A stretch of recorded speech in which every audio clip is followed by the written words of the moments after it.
Live from Tirana në Top Albania Radio.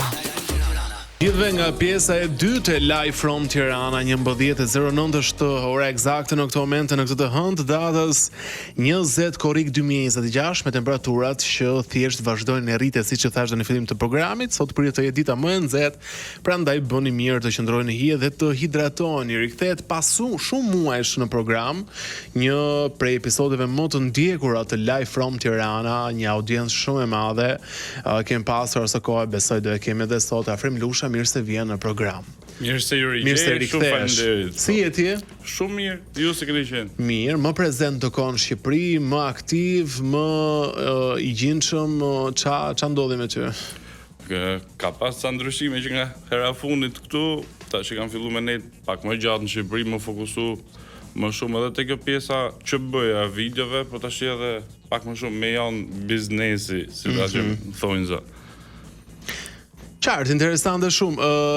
Nëse ti do bëje një analizë të mirëfillt pra siç bëhet futbollit, pra në çfarë situatash futbolli që mbrëm patëm ti ishe me Spanjën po me Argentinën? Unë me Spanjën isha edhe pse Mesin e kisha qef ta fitonte edhe herë. Kështu thonë të gjithë që Messi ishte në pa meritoi Spanja, fitoi ekipi më i mirë fitoi. Kështu unë s'marr vesh, po thonë që Messi ishte në skuadrën e gabuar fatkeqësisht, nuk ishte ato aftësitë që kishte Spanja, por po thoya këtë, pra, nëse i bëjmë një analizë futbollit, dalim diku nëse i bëjmë një analizë politikës së aktualitetit në Shqipëri, po ashtu kuptojmë diçka.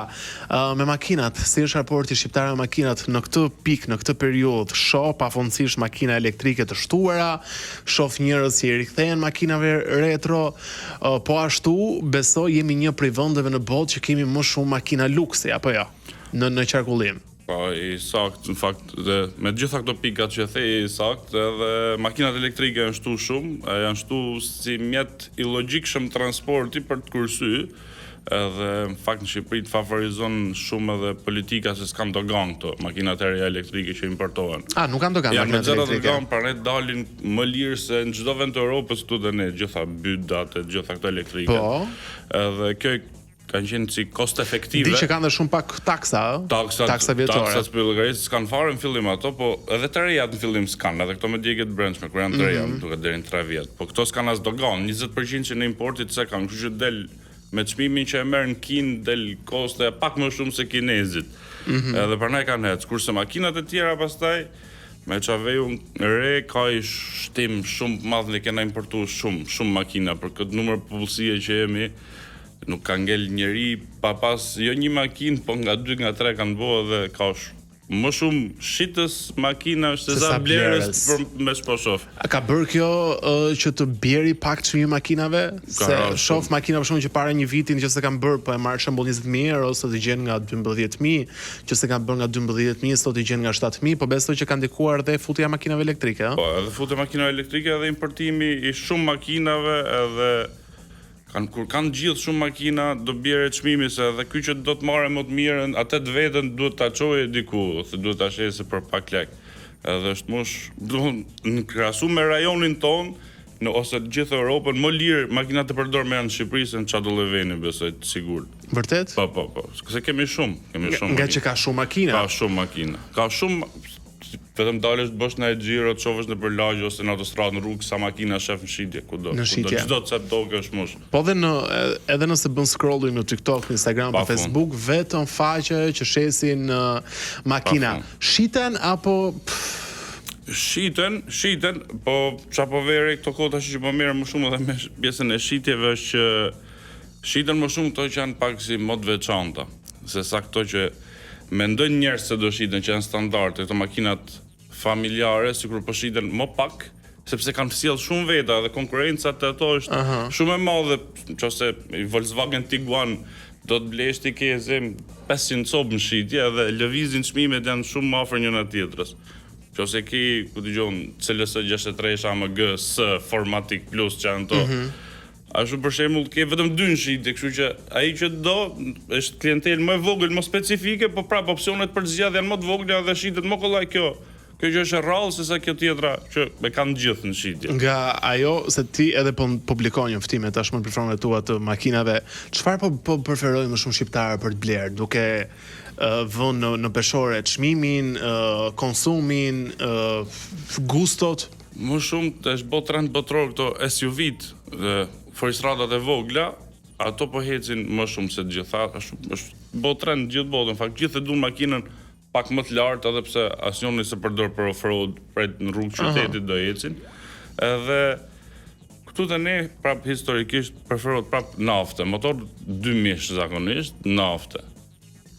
Edhe pse prap kundra logjikës nafta është kur bë pak më shumë rrugë gjatë ajo në trafik qytetit, po pse ç'a diferencë ka?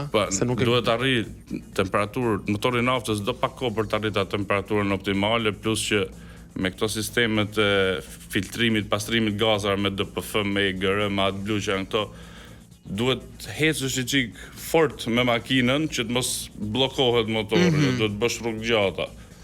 Po në qytet sistemi duhet shtrënguar. Duhet që kurse makinat e benzinës arrin temperaturën e vetëm në minutë, temperaturën optimale, ngrohet direkt edhe e përdor. Prandaj në qytete europiane gjithë to që jetojnë në qytet kanë makina të vogla ose në Itali, benzinë. Okej. Nafta është për taksit përdorin shumë naftë, to bencat që përdorin taksi, bëjnë 300-400 kilometra, ato se kanë problem. Ose bëjnë 200-300 në ditë. Për të bërë 5 kilometra në ditë, ai motori naftës kur s'ka për të qenë gjendje optimale që të punojë, do të prishet.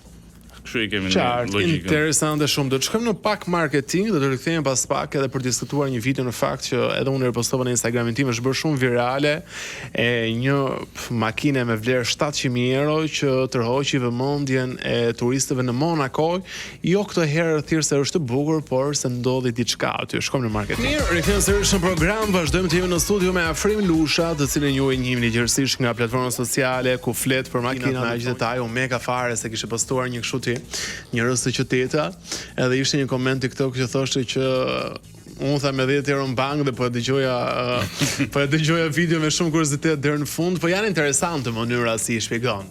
Faleminderit. Jo, komentet zakonisht i kam mira, pozitive dhe m'bëhet qefi kur i lexoj, se futem i lexoj edhe vet. Po e kam pasion edhe i gjë që e ke me pasion, besoj arrin ta bësh e ta përcjellësh më mirë edhe siç duhet. Me që jemi tek rësë qyteta, se kishe pasur një përplasje komentesh te ky postimi që kishe bërë ti për Urusin edhe rësë qyteta, no? Kanë të njëjtën strukturë, të njëjtën motor, janë pothuajse njësoj, thjesht vlera e rësë qytetës është tjetër dhe vlera e Urusit është tjetër. A është kjo vetëm diferencë fakt, çështje vetëm çështje brendi, çështje luksi, çështje Shiko, tash Volkswagen Grupi ka pronësi, Volkswagen Grupi ka pronësi si Audin, si Lambon. Kështu që si platformë, si shasi ajo, jo vetëm këto dy janë ngjashme, po janë ngjashme edhe me Porsche Cayenne, janë ngjashme edhe me Volkswagen Touaregun janë ngjashme. Kështu që ato për tul kostot normal përdorin komponentë ngjashëm. Tash ngjashmëritë rësë qyteta me Urusin i ka shumë të mëdha, edhe në motor, kamio, shasi, në amortizim, shumë komponentë. Po ku nuk ka ngjashmëri është në dizajn. As një panel i jashtëm i Lambos nuk i bë Urusit, as dera, as dritari, as parakolbi, as pasqyra, këto i kanë ndryshe. Edhe sot njerëz shohin më shumë këtë pamjen e jashtme. Kur dalësh ti me, domethënë, i Urus zero së qytet, edhe i femrën rrugë dallo kush është Lambo nga këto dyja. Ne çunat themi janë njësoj të dyja rësë qyteta. Se ne i futim pjesës mekanike. Po, mekanike, po ai robi që smer vesh nga makinat nga jashtë i duken ndryshme ato. Njëna është Audi, njëna është Lambo. Ti vetë këtë do zgjidhje mes së dyjave. E zëm se i ke mundësitë për të blerë të dyja.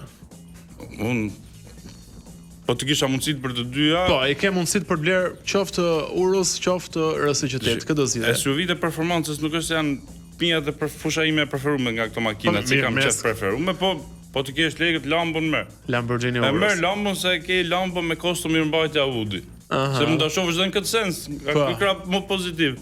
Nëse ti bësh ca shërbime, nuk do paguash çmim për Lambo, do paguash çmim sigur po bë mirëmbajtje Audi. Kjo bie më lirë. Bie më interesante. Mirë, nuk e di nëse e kemi gati nga regjia, më jepni një shenjë për një video që u bë shumë virale në platforma sociale. E fusim pak në video wall prapa shpinës time që do shohë edhe Afrimi, se nuk e di. Jo, prapa shpinës time këtu, nuk e di, e ka parë. Është një Rolls-Royce Cullinan quhen këto? Cullinan facelift i ri. Po direkt e shpjegom, direkt. Që shkon deri në 700.000 euro. Hop, 500, 700. Nga 500 e lart ky Black Badge shko edhe ky edhe te 700. Mund të kave 700 se un pasi e pash dje, pyeta chatin. Tani duke futur në këtë paradën e Monakos, ti e di aty që shkojnë njerëz shumë të pasur, ngrihet ajo pjesa e sigurisë që ti mund të quhen këto se s'e kam iden. Në anglisht e thon bollard, tash shqip nuk ka rëndësi. Këto cilindrat. Dhe shoferi metalik. nuk e sheh edhe kap një ansore të Rolls-Royce-it dhe rrjedh diçka aty, besoj Vaj, besoj ai ka prish atë oil coolerin to kanë në cep aty poshtë kanë caftoz vaj. Okej. Edhe atë do ketë prish ai që është direkt vaj, po. Edhe u bë nami se çfarë ndodh tjetër, ajo çarja e asaj ansores, dizajni plastikës, nuk e di si quhet, bllokon gomën. Dhe Rolls-Royce nuk lëviz dot. Pasanikët pastaj që ndodheshin brenda makinës, se të kishin makinë 700.000 euro, patjetër je i pasur, detyrohen zbresin për të shkuar tek hoteli. Mirë po, ka plasur lufta mes komenteve, të cilët thoshin se si ka mundësi që një makinë që ka vlera deri në 700.000 euro, po ta personalizosh shkon dhe më shumë, mund të dëmtohet kaq kollaj sa ti e sheh. Në fakt është dëmtim i kollajt krahasuar me atë metalikën e fortë që ka aty. Po, ajo metalike është më e fortë se Rolls-Royce-it sigurt. Çado makine që ti bjerë asaj do dëmtohet se kjo pastaj para kolbi pjesë plastike është aty edhe kjo pjesa që ka rrjedh vaj, thash është oil cooler me tuba. Ai çdo ajo po doli s'me qenë tuba uji janë ato. Po për plasmi gjotë fort prishet. Kështu që nuk është se po paguën lek për një makinë më të fortë fizikisht, ai Rolls-Royce kushton për luksin. Ti e fancy Rolls-Royce-it? Domethënë ja vlen për aq shumë lek sa bën? Kam provu tashi sfundmi Rolls-Royce Phantom, i vjetër ishte ai. Okej. I vjetër 2008-s, edhe ka qenë makina më luksoze që kam provu deri tani, edhe pse ishte e vjetër. Ka kualitet ndryshe, është akoma bon me dorë shumica e interiorit paktën pa gjitha, edhe ka shumë mundësi personalizimi, plus që te përdorimi i materialeve nuk ke plastik, ke o metal, o dru, o lëkur. Edhe ke atë kualitetin e ke. Normalisht që sot tash edhe kjo ka pjesë nga BMW-ja. Ka pjesë nga BMW-ja. BMW-ja ka pronësi, normalisht që do kesh pjesë nga BMW-ja dhe aty, po nuk i shef ti atë. Fansa të BMW-s pasi të shohin këtë video do kënaqen fare. Po. Ka BMW-ja, ka Rolls-Royce në pronësi edhe ka pjesë të BMW-s, po jo që ti shohësh që të merret vesh që është BMW. Pra nuk e kupton. Jo që përdoret njëjtë atë si lambë me RS-8-ën, i përdor edhe ca butona e kanë të njëjtët edhe këto të sinjaleve, kurse këtë Rolls-i ka pak më ndryshe. I personalizon të gjitha. Shumë e shtrenjtë si makinë. Besoj një nga më të shtrenjtat në botë. Se 700.000 euro. Më shtrenjta në botë kanë pas prap Rolls-Royce, po një 3 copë ka bë. 3. Drop tail kanë qenë këto një 3 veçanta, 28 milion euro. 28 milion euro? Po, një 3 copë kanë. Një makinë më vetëm 28 milion euro? Po, Rolls-Royce? Një. Kanë bërë një 3 copë. Një e ka blerë Jay-Z, jam duket. Jay-Z? Një, edhe një kanë to. Ato shika dhe një 2 pje, sigurt. Po ishte në Londër njënas, para një muaj. 28 milion. 28 milion euro vetëm një makinë e Rolls-Royce-it. Nuk e di, e frikshme, ne ndërkohë shqiptarët e shkret blej makina me nga 200-300 kilometra, ndoshta kanë dhe më shumë ndonjëherë se dhe manipulohen. Përgjithësi kjo është temë tjetër.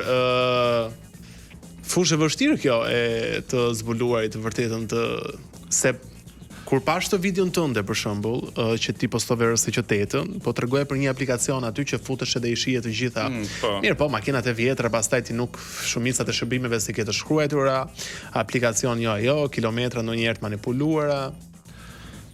Mundësi për t'i pa ke deri në momentin që kanë ardhur në Shqipëri, mund të shohësh pak historikun. Jashtë, kur kanë qenë atje. Jashtë, po sa ti regjistron ai servisi, regjistrohet në databaza të ndryshme ku mund të ketë kaluar, edhe nëse është aksidentu. Këtu te ne pastaj besoj, unë s'kam parë një makinë që t'i dalë historiku pasi ka ardhur në Shqipëri. Tu është pak më zor. Afrim, nga eksperienca jote dhe ajo që ti di dhe kupton, deri në sa kilometra të pa manipuluara, një makinë mund të përdoret lehtë, duke bërë shërbime të.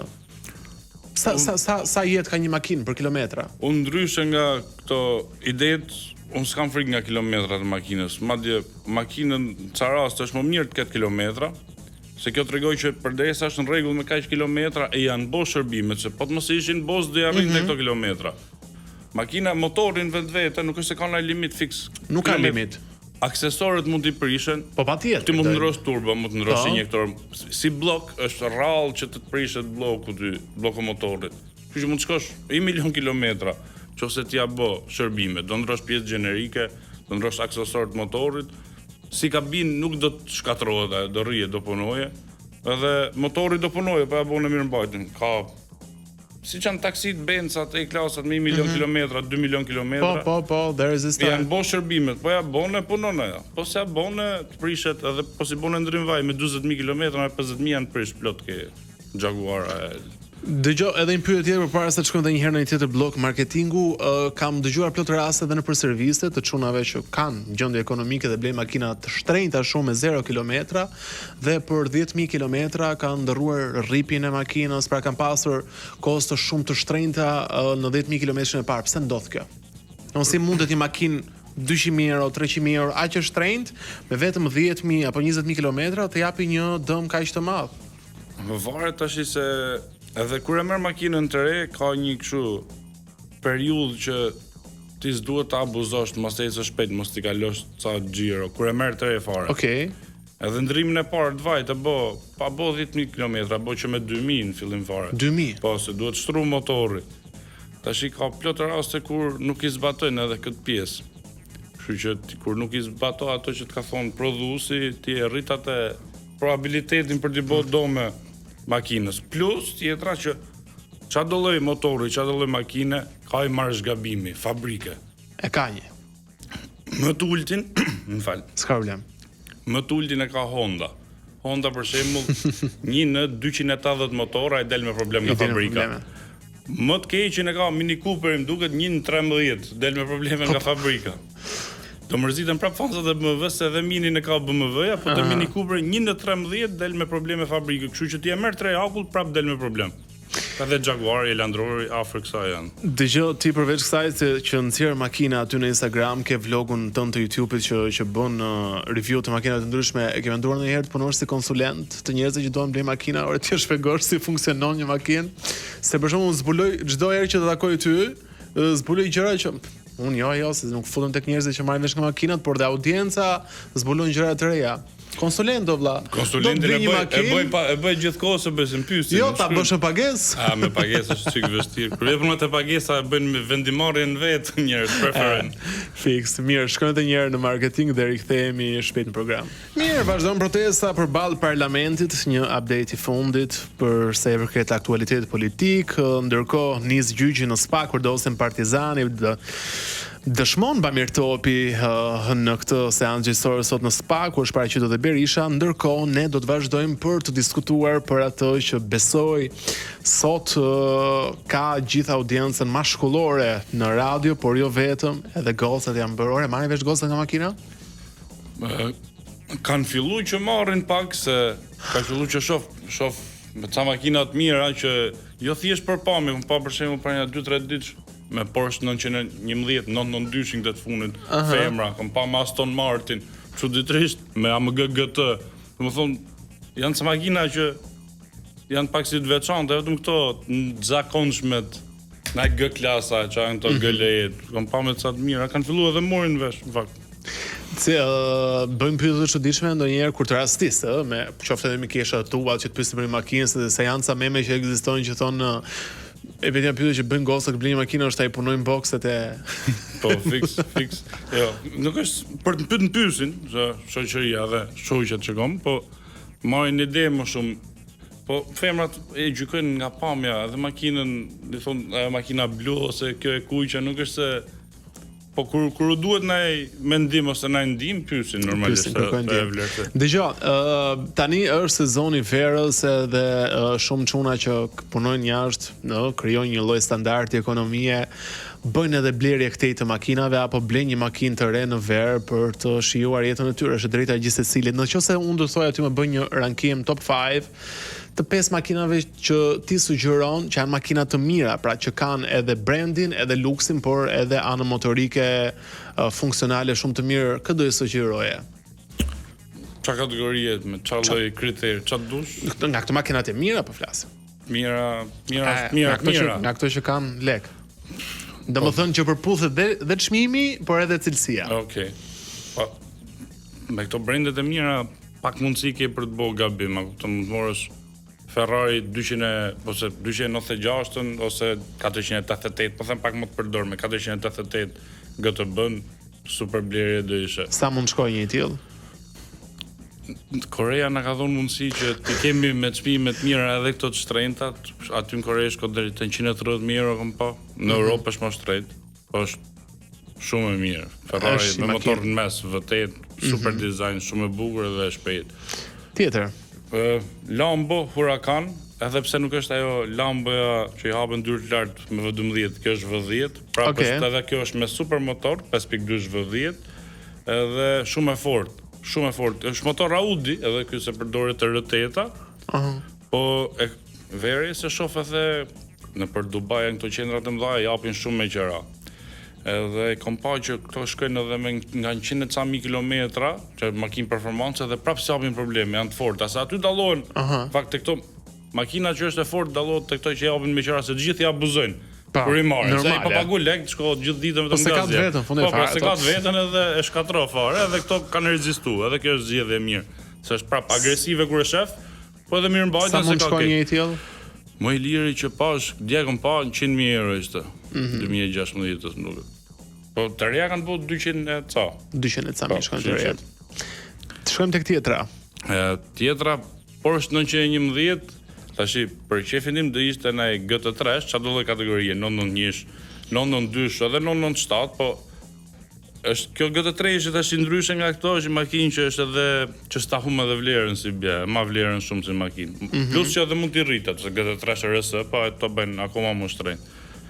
Kjo është pak më shumë performance, po edhe agresive është kryeshef, se ka bisht madh dhe kështu. Porsche i bukur është edhe ky, po ky është më i fortë nga gjithë këto dhe për pistë është më i mirë, po edhe për rrugë prap tu e shfrytëzon, ja futani nga jugu, e shijoni çik kënaqesh.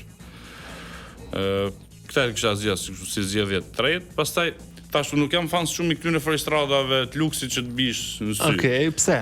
Po sepse nuk më bëjnë sens ti bësh performancë, se është kundra fizike, është shumë e rëndë. Atë më mirë merret motor nafte edhe ke si familjare se sa pash një ditë në Unaz, këtej duke kthyer nga në Unaz, domethënë, mos të mëndër në biznes është një G-Class i fundit ishte, se nuk di ti të theme kategori si që thua ti, shumë i shtrenjtë, i bukur, bën një parakalim ai, po merr një lëvizje kabina G-Classit, u trëmbë për një moment thash iku, mbaroi punë, kështu që nuk kishin fort të mira për parakalime. Ska aerodinamike, nuk është për sportive, ai G-Classi i lloj do ecë pothuajse si ky G63 që ke pati, si G400 ose 450 që naftë, se ajo kabina aerodinamike është, pranë s'm bën shumë sens. Po te kjo lista, po për to çunat që me duk këtu. Është tjetër për një siç bëjnë këto arab në Londër që shkoshin verës, vin këtu. Ne kemi palasën ndër po fiks. Edhe G-Klassi është te kjo kategori, po duhet tash që ta kesh G-Klassin, duhet ta kesh pak veçantë, se tash është mush plot.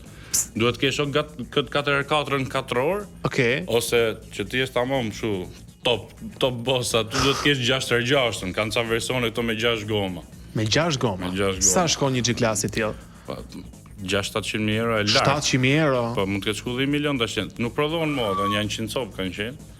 Ajo është ma të bjen sy ai. Si ai s'ka asnjë këtu në Shqipëri. Kurse këto 4x4 në 4 orë kanë, 1 ose 2. Vëmendje goza, po pat një makinë të tillë, dije se ashtu edhe unë po e pash. Po shkoj ta analoj vetë. Po shkoj të them të bëjmë një review. Review makinash. E pesta. Pse s'më ke thënë asnjë Audi deri tani? Po tash Lambon. Motor Audi. Po tash më themi pak të veçanta pra. Aston Martin DBS ose ku dëgjon Vanku isha Avanti. Çfarë do lloj Aston Martin fakt? Vetëm tjetër Aston Martin se është brand super brand i veçantë, shumë të bukura, që të gjitha makinat e ka të bukura. Plus jo vetëm bjen sy, po është edhe pak më ndryshe për makinat James Bondit. Atë përdor James Bondi. Aston Martinin edhe ajo do ishte cila do, edhe në cabrio të Aston Martin, to versionet volante shumë mira. Sa mund shkojë një e tillë? Tash Mesatarisht. për të nisësh nga dobënontat e vjetra, ato më të gjesh edhe me 30-40.000 euro. Por këtë të rejat? Mund shkosh deri 300-400.000. Deri në 300-400.000. Po. Dëgjoj, edhe ca pyetje flesh, se kam disa kuriozitete, të duket sikur Range Rover nuk është në më të mirën e tij? Pra, nuk është shumë, më duket sikur nuk është më shumë e preferuar, më shumë ka ngelsi makinë gocash, pak njerëz e përdorin, apo është përshtatimi i gabuar. Ky versioni i madh që kanë këto që i themi Vogni, akoma mbetet ndër më të mirat e fushës vet, është luksoz, po thjesht me punën e dizajnit kanë bërë ndryshime minimaliste, nuk është se i dallo komplet të rejat shumë me të vjetrat nga jashtë. Ka bojt mirë Range Roveri që tashi me këto versionet sportive ka përdor motorat e BMW-s performancës. Edhe e ka rrit goxha performancës, po përdor te versionet SV, SVR, përdor 4x4 V8 BMW-s biturbon.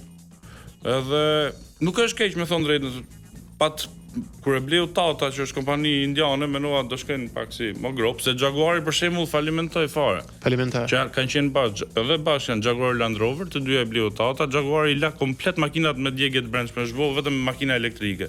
Gjithat historik të vetin, e fshiu, e dogji komplet edhe humi gjithë fansat, me thonë drejtën. Po morë makinat elektrike, se është bo kjo. Këto politikat. I ke parë besoj se nuk e di kush nxori para se të dish Ferrari një makinë elektrike që e bë Iran aksionet direkt. Iran direkt shumë aksionet. Pasi nuk blen ti e blen Ferrarin, zemra e makinës është motori, Ferrari motorin bën ndryshe. Për bateri po dhe dizajni herë ishte për i bret i shëmtuar. Ja, ishte shumë i keq. Mrena kishin bërë ca gjona te crosscode-it lezetshme si të Ferrarave të vjetër. Për makinë me bateri ble kineze, s'ke nevojë më Ferrari. Ka byt sa duash. BMW-t janë defektoze, mit apo e vërtet? Mit është, mit. Pse ka dalë kjo teoria që thonë janë shumë defektoze? Po se kanë qelluar modele specifike që mund të kenë pas probleme, po kjo nuk do të thotë që të gjitha, edhe Benzi, janë të gjithë Benza 240 çat Ford, sepse kanë qenë ato atëherë. Xhaja ime ka akoma. Po ajo është i Ford. Po jo domosdoshmërisht janë të gjithë. Mit është kjo, si legjendë urbane ka ngel. Të forta në boll BMW-t. Pra, nëse dikush ka që BMW-n mos e trembet, se kostot e mirëmbajtjes nuk është se do të ketë shumë më të ndryshme ose natë ditë me Audin ose Benzin. Njësoj. Qartë, interesante e gjithë perspektiva e makinave është një botë që tërheqë, madje ka njerëz që më të rëndësishëm kanë makinën se sa diçka tjetër, sepse aty kalojnë një pjesë të madhe të kohës, aty qajnë, aty qeshin, aty dashurojnë, aty bëjnë biznes madje, aty udhtojnë edhe është një lloj statusi makina. Kur ti shkon transporti. Ka ikur nga ajo. Nuk është më, është domosdoshmëri, është status. Mirë, edhe një shkëputje të fundit të marketingut dhe rikthehemi shpejt në program për ta mbyllur këtë herë. Mirë, rikthehemi këtë herë në minutat e fundit të Live from Tirana për ditën e sotme. Ju përshëndesim ju që sapo jeni zgjuar e keni nisur ditën dhe mirë bëni se është vap, s'keni ç'a bëni kaq herë të vërdallën për Tiranë. Afrim, është verë, përveç gomave, këto e dim, ka gjë e dim. Makinat kanë tjetër funksion në verë, tjetër funksion në dimër si dhe ne. 500 raste në urgjencë më duket ka çdo ditë në Tiranë për shkak të temperaturave. Çfarë duhet, në cilën pjesë drejtim duhet të bëjmë sy të katër tek makina në verë, qoftë elektrike, sa mund të jenë rrezikshme, qoftë benzina, qoftë ndonjë problem shumë serioz, qoftë larg qoftë. Domethënë ca gjëra ndoshta edhe që nuk e din shumica audiencës, thjesht e mbushin me naftë, japin gaz dhe ecin. Që nuk e din, nuk është se ka shumë gjona që nuk e din se shumicën tash i kanë. Unë kryesorin që kam për vetë shoh atë temperaturën duhet më pa për herë. Se tani që bëhet edhe më ngrohet vet, plus që bëhet dhe trafik. Ngelim në trafik më shumë. Është e nxehtë shumë. Duhet më pa mos çat në tub intercoolerja, prishet në tub radiatorja, çast ndodh. Po duhet më pa atë mos ta djegësh, mos të ngrihet temperatura konstante e majo, për jena mësuar tash kur se cili model e ka atë vetëm, por zakonisht te 90 gradë që mos shkojë më shumë. Madje ajo është me sy e fiksuar, pa hedhur sy tjetër që ose tjetra po këto digjen edhe verës e dimrit to që bllokojnë DPF-t e makinave, te filtrin partikular. Për shkak të DPF-s? Filtr partikular, po për asaj. Për asaj digjen se bllokohet ajo, s'bën rigjenerim, aty arrit temperaturë shumë e lartë, sa ajo duhet teorikisht digjet ajo dhoma vetë dhe të pastroj ato lumrat që mund të kapë. Pra ti bën një check makinës për filtrin partikular. Mund t'ja heqin me kompjuter, mund ta bëjnë off, dhe s'ja heqin fizikisht. Se shpojnë fizikisht, ose mund të bëjnë të kundërtën, e heqin fizikisht, po jo me kompjuter, e makina vazhdo kujto se do bëj rigjenerimin, i jep komandën, ti e ke shpuar dhe edhe rrit temperaturën ajo. Aty merr flak makina, për këtë punë janë djeg shumica. Ç'a klasa më shumë 204 që janë djeg për DPF. E pra se kam dëgjuar edhe teoria po jo janë me gaz, asnjëna s'është me gaz, naftë janë me DPF, për asaj.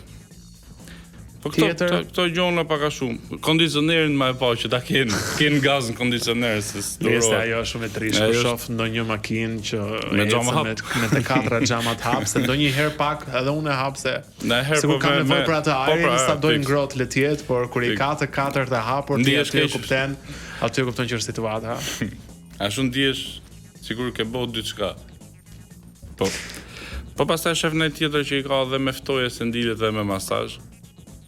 Po mirë, as mbaron që shtyp butonin delgota shampanjës apo ti ke dhall, po s'ka rëndësi. Po kështu ta shohin ato ne, aty ne u dukemi si ky me xhama hapur. Po besoj që ndonjëherë çijon më shumë byreku me dhall se ajo gota e shampanjës.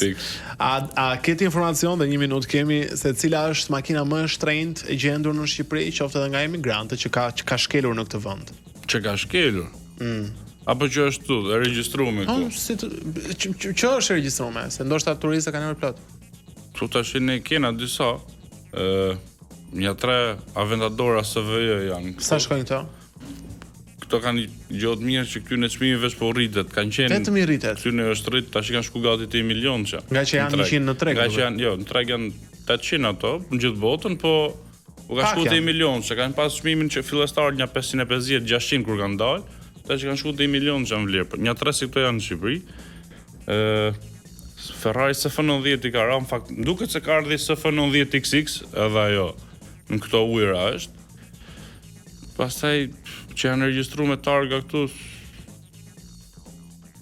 unë kam pa ca foto për se di, se ka shumë makina këtu që nuk i nxjerrin, që mund t'jenë këtu e si dim akoma, është i GT3 ST.